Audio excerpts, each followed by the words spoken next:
Hello everyone, my name is Chris and welcome to another video in the Motive Quick Start Guide series. Today I'm going to be talking about skeletons. So to start, let me just open the project pane and I have my skeleton intro from the sample take. And then, actually let me go to layout and then create. And this is one of the default layouts we have for skeleton creation. You see the skeleton pane right up here. And if you ever want to get this skeleton pane, it's just this button right here.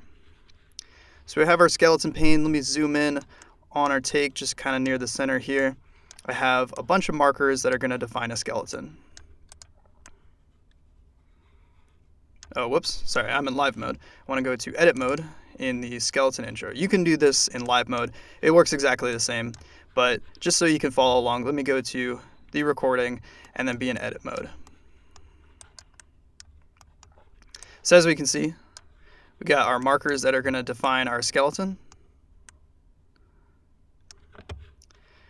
So the first thing you need to do is you need to choose the marker set. This particular one is the baseline with the hinged toe.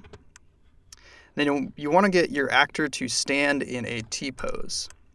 Sometimes Motive will automatically lock on, and other times you'll need to select the markers.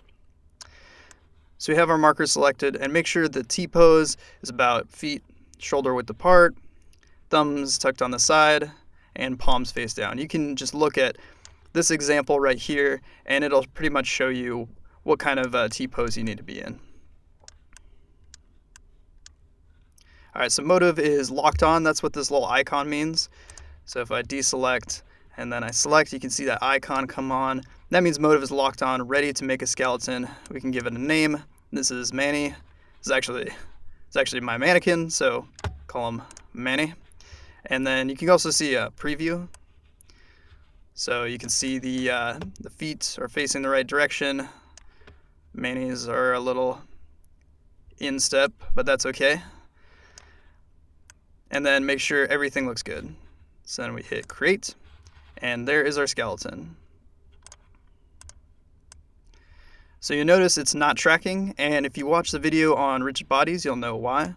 It's because we're in 3D mode. Just need to go over to 2D, snaps right to those markers, and then from here we can bake the skeleton into our 3D data.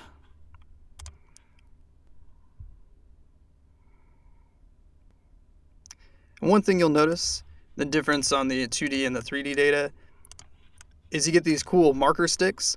I talk about these in the labeling video, and these help a lot when you're trying to manually label a skeleton. You also have the marker colors. And then just like rigid bodies, you have all the properties for the skeleton in the assets pane right here. So all of the display settings. And then in the skeleton pane, there's also the default settings that will apply to all newly created skeletons. And then just like rigid bodies, if you select multiple skeletons and then make changes, it's going to apply to all of your selected skeletons. All right, and that's going to be it for this video. More information on skeletons is on the wiki. Thank you for watching, and as always, thank you for choosing OptiTrack.